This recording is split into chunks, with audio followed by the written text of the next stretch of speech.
Bueno, empecemos entonces. Anemia megaloblástica. Es en realidad un conjunto de enfermedades, un conjunto de problemas que se dan debido a la deficiencia de vitamina B12 y ácido fólico. Ok, el nombre tal vez es un poco confuso, pero básicamente podemos decir que se debe a que en la médula ósea, por ejemplo, como ven ver aquí abajo, vamos a encontrar células grandes, ¿sí? Si comparamos, por ejemplo, con este glóbulo rojo que mide 9 micras, con estas células, pues podemos ver que células son verdaderamente grandes y que son células no funcionantes, son células progenitoras en general, por eso es que se llaman megaloblastos, por eso se llama anemia megaloblástica. Pero quizás hay que puntualizar que no son solamente la serie roja, por ejemplo, aquí podemos ver en una esquina a un eritroblasto, acá tenemos otro. No son solo los eritroblastos que están alterados, sino son las células de las otras series, serie blanca, por ejemplo, como las que se están viendo aquí. Estas forman banda, por ejemplo, hipogranular, que se puede ver acá. Sino también son la serie plaquetaria, también están afectadas. En definitiva, todas las series, las tres series van a estar afectadas. Entonces, esta enfermedad no solo nos da anemia, también nos puede dar leucopenia y también nos puede dar trombocitopenia. Simula mucho una leucemia, de hecho. Entonces, es muy importante saber eso para no confundirnos, ¿no? Ahora, eh, estas células que están aquí, que no crecen, que no se desarrollan, se debe básicamente a que tanto la vitamina B12 como el ácido fólico sirven para la síntesis de ADN. ¿Ok? Entonces, una célula que entra en mitosis, que entra en etapa de mitosis, lo que hace primero es duplicar su material, todo el citoplasma. Duplica la cantidad de citoplasma, duplica las organelas intracitoplasmáticas y se agranda la célula se hace más grande para que, con la idea de que después se pueda dividir en dos células hijas exactamente iguales a la primera. Esa es la intención. Sin embargo, el problema aquí es que se divide el citoplasma. Si todo el citoplasma está listo y preparándose para eso, pero el núcleo, como no prolifera, como no hay síntesis de ADN, entonces no se divide y se terminan formando estas células grandes, gigantes, que se llaman megaloblastos. Pregunta, ¿qué va a pasar con estas células que no se están madurando, que no están madurando dentro de la célula, dentro de la médula? ¿Qué creen que pase con estas células que no funcionan?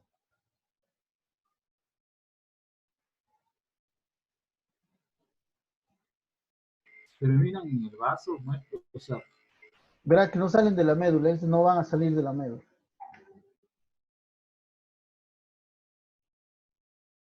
¿Qué pasará con esas células?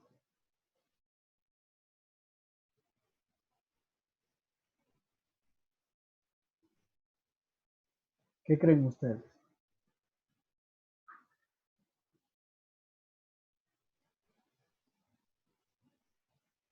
Cuando una célula ya no puede cumplir su función, ¿qué ocurre? Entra en apoptosis. ¿Qué significa eso? Una muerte celular. Muerte celular programada. Muerte celular, ¿no es cierto? Ok. Entonces vamos a tener nosotros lo que se conoce como eritropoiesis ineficaz. ¿Qué significa? Vamos a tener los progenitores que no pueden madurar y se terminan muriendo dentro de la médula ósea.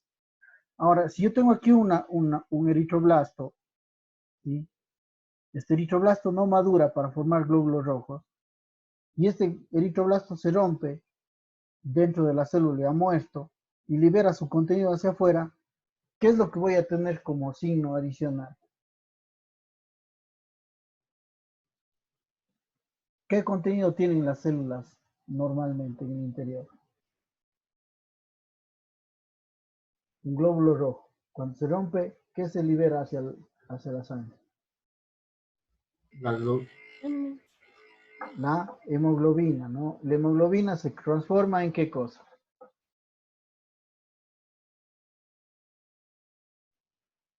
¿En qué se transforma la hemoglobina? se divide en dos, en la parte hemo y la parte globina. Sí, la parte globina se transforma en bilirrubina. Bilirrubina.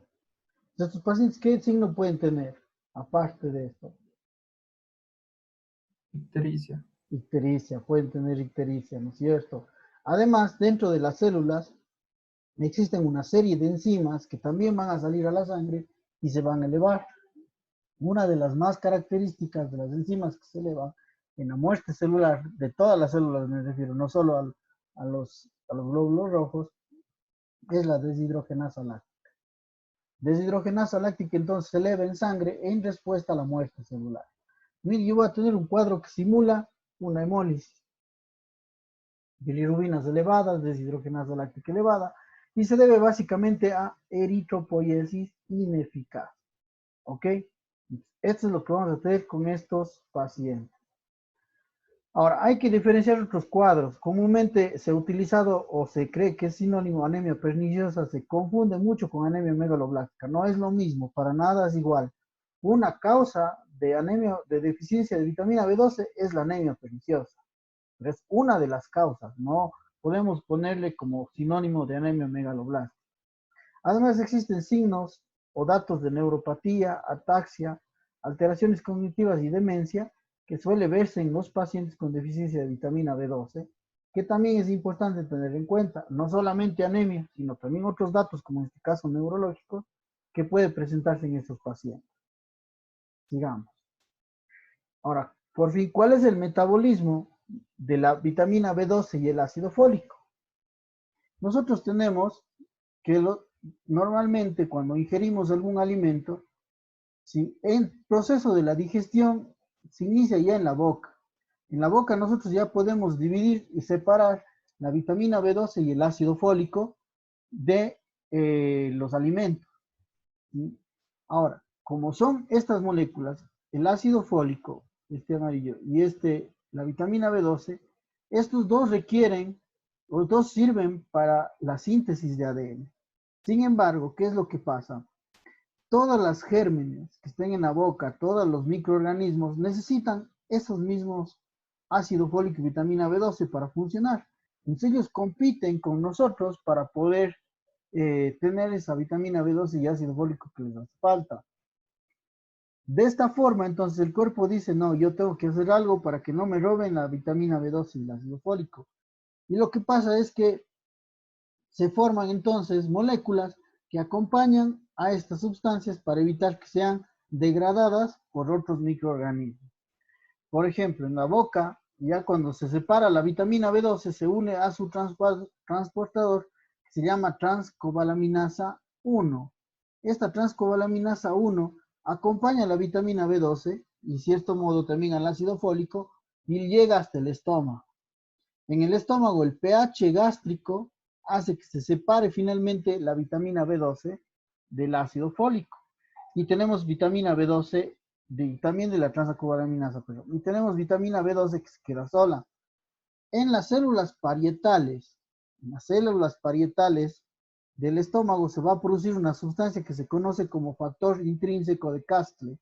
Este factor intrínseco de Castle se une a la vitamina B12 y la acompaña todo su trayecto durante el intestino delgado. Vitamina B12 junto con el factor intrínseco forman este complejo y sí, van por todo el intestino hasta que llegan al ilion distal.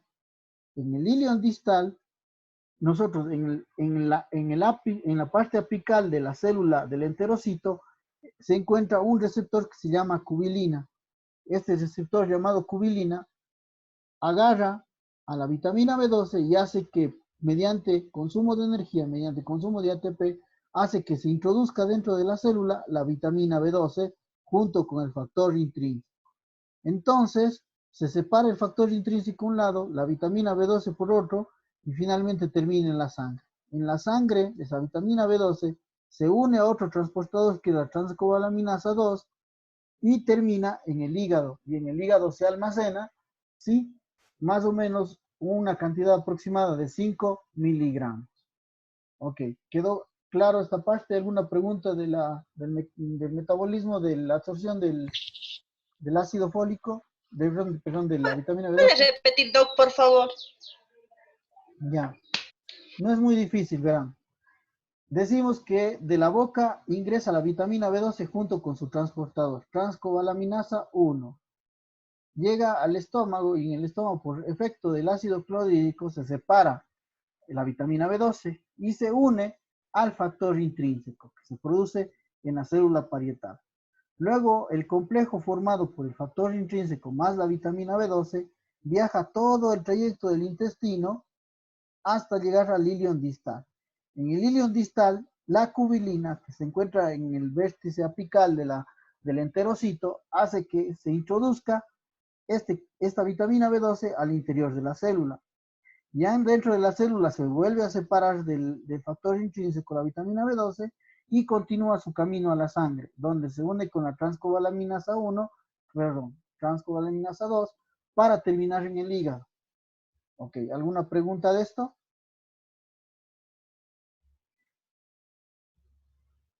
Quedó claro, ¿verdad? Muy bien. Sí, doc. Ahora, ¿qué pasa con el ácido fólico? El ácido fólico le dejamos aquí en el estómago y se quedó ahí.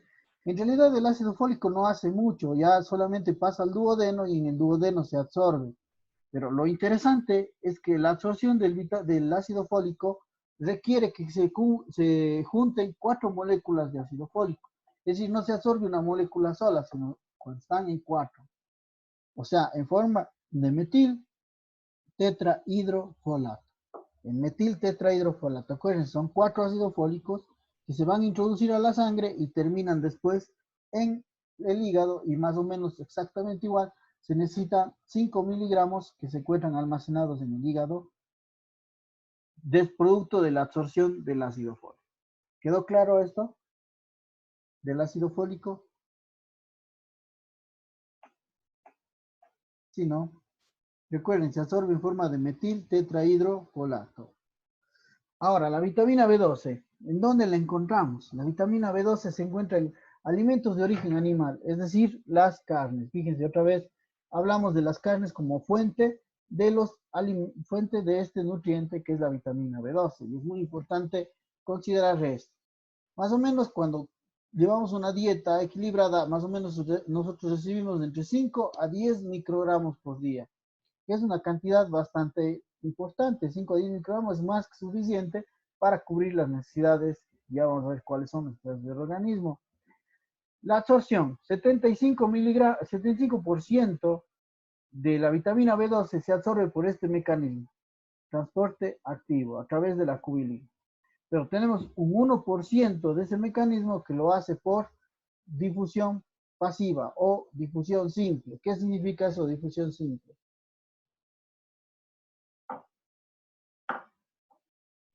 ¿Qué significa?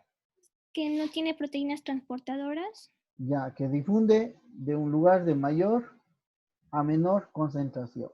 Quiere decir que debe haber mucha vitamina B12 fuera de la célula para que pueda introducirse dentro de la célula. Esto es por transporte pasivo, un mecanismo pasivo. ¿Sí? Ok, la vitamina B12 se almacena en el hígado más o menos 2 a 5 miligramos y estas reservas nos pueden durar incluso 3 años. Fíjense que es una gran cantidad de tiempo que permanece en el hígado. Por tanto, si yo me quiero enfermar, o no si yo me quiero, si yo me enfermo de anemia megaloblástica, tiene que haber pasado por lo menos 3 años en lo que se consumen las reservas para que se produzca la deficiencia. ¿Sí? Entonces, sí se necesita bastante tiempo para que se establezca esta enfermedad. Ahora, la vitamina B12 se elimina por las bilis, pero también recircula. ¿Sí? Nuevamente se vuelve a absorber y vuelve a recircular para nuevamente llegar hacia el hígado, ¿no? Recirculación enterohepática. Ahora, el ácido fólico, ¿en dónde lo conseguimos? En las hojas verdes y las frutas, los vegetales. Ahí encontramos mucho más ácido fólico y aproximadamente la ingesta diaria, la dieta nos da unos 100 microgramos por día, más o menos. La absorción, ya habíamos mencionado, es de forma de metiltetrahidrofolato y se almacena en el hígado hasta 5 miligramos. ¿Cuánto tiempo puede durar estas reservas? Más o menos alrededor de 6 meses. 6 meses va a estar guardado este ácido fólico en el hígado. Ok. ¿Sí está claro? ¿Alguna pregunta de esto?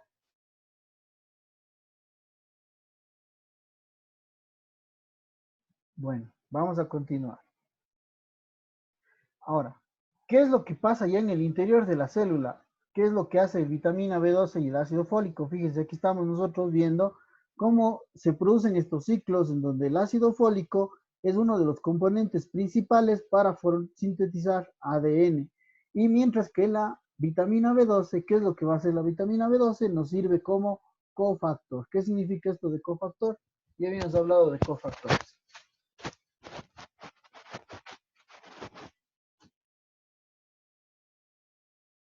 ¿Qué significaba eso de cofactores?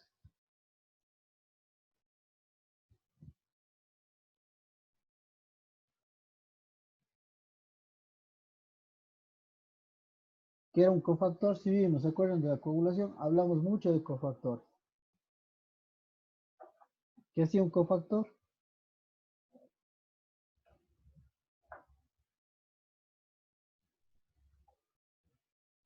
Nada. El cofactor acelera la reacción química. Acelera la reacción química. ¿Ok? Entonces, si es que no hay ácido, si no hay vitamina B12, esto puede funcionar, sí puede funcionar, pero más lentamente, más lentamente. Lo que dificulta de todas maneras la formación de ADN. Ahora, en relación al ácido fólico, el ácido fólico sí es un componente esencial porque está integrado dentro del ciclo como materia prima para poder formar también algunos de los aminoácidos. ¿Están estrechamente relacionados? Obviamente que lo están, porque están todos los dos, la vitamina B12 y el ácido fólico están estrechamente relacionados en este conjunto. Entonces, el ácido fólico, como les había mencionado, nos sirve para formar timidina, metionina, purina, y además está involucrado en el catabolismo de la histidina. Entonces, es muy importante el papel que cumple el ácido fólico. Bueno, ¿qué alteraciones nos va a dar en general la deficiencia de vitamina B12 y ácido fólico? Entonces, hablemos primero de deficiencia de vitamina B12. La deficiencia de vitamina B12 nos va a dar un estado mental alterado. Recuerden, ya habíamos hablado de esto, que nos puede dar alteraciones cognitivas y nos puede dar incluso demencia en los pacientes. A nivel de la médula espinal, produce una degeneración espongiforme de los cordones posteriores de la médula espinal. Pregunta, ¿qué función cumplen los cordones posteriores de la médula espinal? ¿Quién me dice?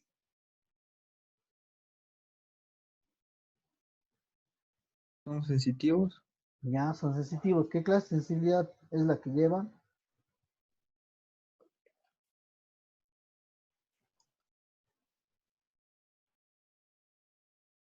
¿Qué clase de sensibilidad conduce los cordones posteriores?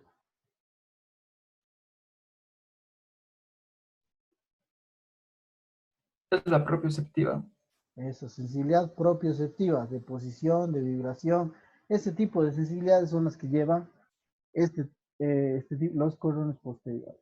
Entonces, la paciente o el paciente puede tener, en este caso, ataxia, ¿sí? Puede tener alteraciones en la vibración, en la sensación de posición, puede haber un poco de espasticidad, ¿sí? Con hiperreflexia incluso. Es la única neuropatía que nos puede dar hiperreflexia. Recuerden que aquí tenemos alterada la sensación de posición.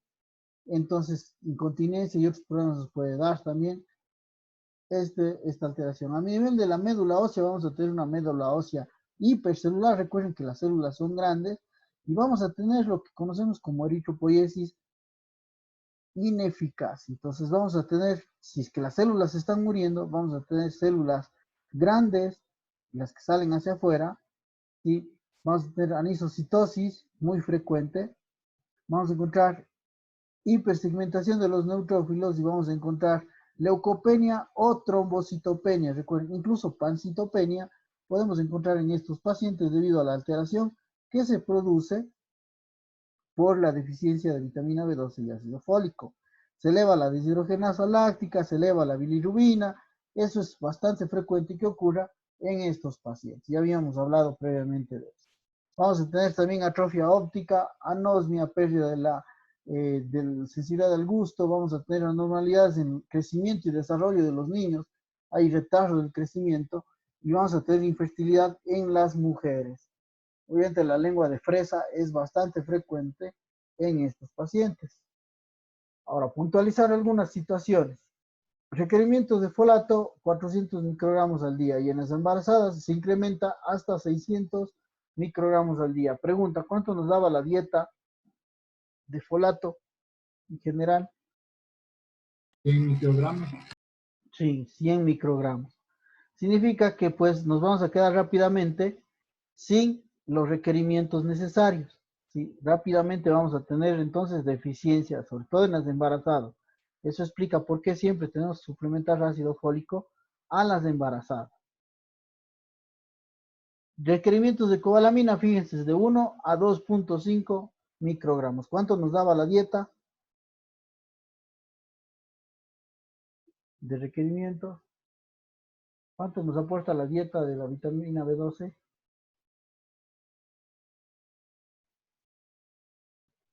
5 gramos, 5 miligramos, 5. Hasta 10 microgramos. Entonces, la vitamina, yo puedo decir, sacando en conclusión de esto, que la deficiencia de vitamina B12, ¿sí?, no se va a dar por deficiente ingesta, porque con una dieta normal yo recibo mucho más de lo que necesito. Y además las reservas pueden durar hasta años, 3 a 5 años. Entonces, generalmente el problema para que se presente deficiencia de vitamina B12 tiene que ser mala absorción. Definitivamente tiene que ser mala absorción. En cambio, la deficiencia de folatos se da claramente en problemas nutricionales, sea, digamos, por una dieta inadecuada o en las mujeres embarazadas por aumento de las necesidades. Fíjense, así podemos dividir las causas principales que van a generar estas alteraciones.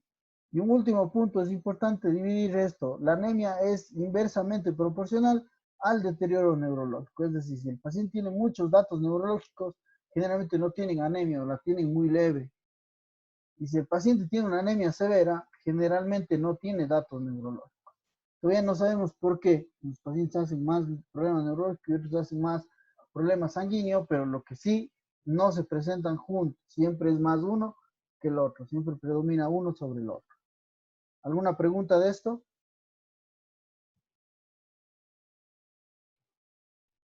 ¿No? Ahora, en sangre periférica, ¿qué voy a encontrar? En sangre periférica yo voy a encontrar los cambios megaloblásticos. Entonces vamos a encontrar los neutrófilos que van a estar polisegmentados. Normalmente un neutrófilo suele tener entre 2 a 5 lobulaciones. Aquí estamos viendo 5 lobulaciones, que serían normales, pero aquí vamos a ver células grandes que tienen múltiples lobulaciones, más de 5, ¿no? Y eso ya nos da la idea de que el paciente pueda tener deficiencia de vitamina B12. Lo mismo en la médula ósea. Ok. En cuanto a la epidemiología, ¿qué sabemos? En realidad es difícil estimar la epidemiología de la deficiencia B12 y ácido fólico. En general sabemos de los factores de riesgo. Fíjense, la anemia perniciosa, que es una causa de deficiencia de vitamina B12, se ve más frecuente en pacientes de 65 años, hasta el 3%. Ok, también puede haber dieta pobre de vitamina B12, parasitismo, y quizás la causa más frecuente es esta, Helicobacter pylori. Pregunto, ¿por qué el Helicobacter pylori nos da deficiencia de vitamina B12? ¿Cuál será la causa?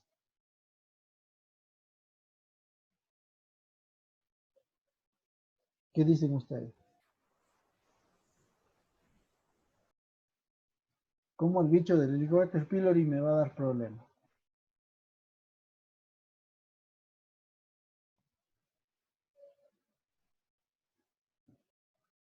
¿Alguna idea? De que puede dañar la pared del estómago al liberar el factor Exactamente. intrínseco. El Helicobacter pylori produce atrofia de la mucosa gástrica, destruye el tejido, la mucosa.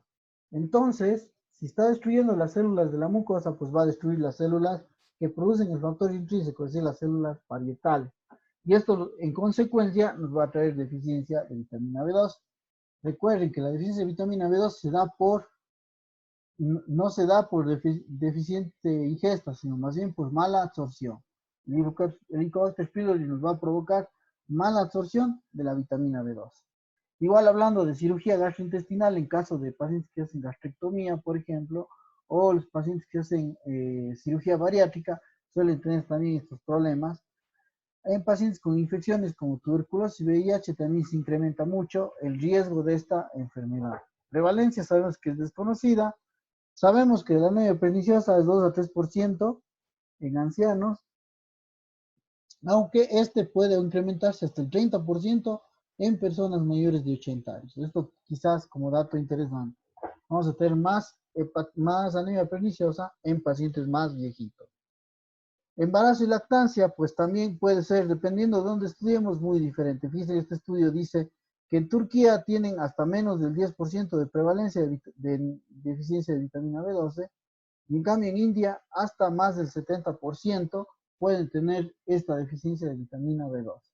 En nuestro medio, ¿qué tan frecuente podrá ser? Pues no tenemos todavía un estudio claro al respecto de este punto en particular. Muy bien. En la infancia también aumentan mucho las demandas con el crecimiento, entonces hay un estudio publicado en la Amazonía que nos indica que existe hasta 4.5% de niños que pueden tener deficiencia de vitamina B2. Ok, ¿alguna pregunta hasta aquí? Todo está claro. Ahora, las causas. Las causas, como les digo otra vez, quiero ser muy enfático en esto. Cuando hablo de deficiencia de vitamina B12, la causa es mala absorción. Ingesta inadecuada en estos pacientes suele ser poco probable, salvo que sean vegetarianos, para decir que no comen carne y no van a ingerir mucho. Ingesta inadecuada como es la última opción. Anemia perniciosa obviamente es muy común. Enfermedad gástrica o gastrectomía obviamente nos va a dar problemas con la absorción, hipocloridria o acloridria nos va a dar problemas con la absorción. La enfermedad del páncreas y la pancreatectomía igual. Cirugías abdominales sobre crecimiento bacteriano igual van a dar mala absorción. Medicamentos como metformina, colestiramina y el óxido nitroso también nos pueden dar deficiencia de B2. Igual el alcoholismo y el VIH nos puede dar también este problema. Ok, por favor, la palabra clave en este caso de la deficiencia de B12 es mala absorción. Hay causas que producen mala absorción y por tanto esta alteración. Muy bien, vamos a puntualizar algunas cosas interesantes de la etiología de la vitamina B12. Vamos a hablar esto de la ingesta. Quiero volver a aclarar la ingesta. ¿Cuándo consideramos ingesta inadecuada? Cuando no se consumen ni carne, ni hígados, ni pescado y huevos. Si lo piensan en nuestro medio, creo que estos 4 elementos se consumen con mucha frecuencia. Nosotros no estamos lejos de eso. Por eso digo, pensar en ingesta inadecuada en nuestro medio posiblemente no sea lo más adecuado. Leche de vaca, miren, mejora la biodisponibilidad. Entonces, realmente no hay que consumir nada de leche de vaca para que no se absorba. De nuevo les vuelvo a poner el mismo ejemplo. No es posible que tengamos entonces deficiencia de B12 si el paciente tiene déficit de ingesta. En nuestro medio casi no se produce. Y quizá los vegetarianos, pero incluso ellos, verán, ellos la dieta vegetariana les aporta con 0,25 microgramos, que es justo la cantidad que nosotros necesitamos. Es justo, miren, incluso los vegetarianos podrían vivir sin suplementarse vitamina B12 debido a que es suficiente para mantener los niveles normales. En cuanto a la anemia perniciosa, esto es diferente. La anemia perniciosa nos va a producir una mala absorción. ¿Por qué? Porque existe déficit de factor intrínseco debido a una gastritis autoinmune. ¿Qué quiere decir esto? Tengo anticuerpos que van a estar dirigidos contra la célula parietal y contra el factor intrínseco, como se ve aquí. Anticuerpos dirigidos contra esa célula.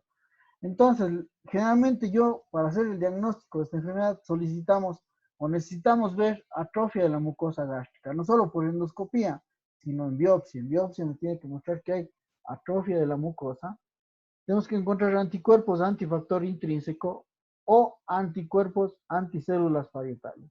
Con estos dos criterios, yo puedo diagnosticar de una anemia perniciosa a los pacientes. Ok, ¿alguna pregunta hasta aquí? Todo está claro. Ahora, causa de deficiencia de folatos. Como les decía, definitivamente este sí es por ingesta inadecuada. quienes no comen hojas verdes. Ustedes mismos pónganse en introspección y vean, ustedes consumen hojas verdes, consumen frutas, ¿qué tanto lo hacen? Yo creo que hay un buen porcentaje de personas que no tienen una adecuada dieta, no tienen una dieta balanceada. En nuestro país se ve con mucha frecuencia, ¿sí? Entonces, generalmente no consumen hojas verdes y hacen deficiencia de folato. El alcoholismo es otra situación que contribuye a la deficiencia de folatos. La fluidoterapia prolongada, es decir, líquidos intravenosos de manera prolongada, también pueden predisponer a esto. Y absorción deficiente, enfermedad celíaca y sprue tropical. Repito, para mí el aumento de las demandas es la causa más importante. El embarazo, por ejemplo, es la causa más común de deficiencia de folatos y pacientes que requieren renovación celular constante o aumentada. Por ejemplo, pacientes con anemia hemolítica, están rompiendo sus glóbulos rojos todo el tiempo, necesitan ácido fólico para generar, en este caso, nuevo ADN para la división celular. Ok, ¿alguna pregunta hasta aquí? Todo está claro. Antes de entrar a manifestaciones clínicas, pues vamos a dejar ahí. Ok, terminaríamos la clase hasta ahí. ¿Preguntas? Muy bien, muchachos. Nos vemos en la siguiente clase. Gracias, doctor. Gracias, doctor. Ok. Gracias, doctor. Muchas gracias, doctor. Gracias, doctor.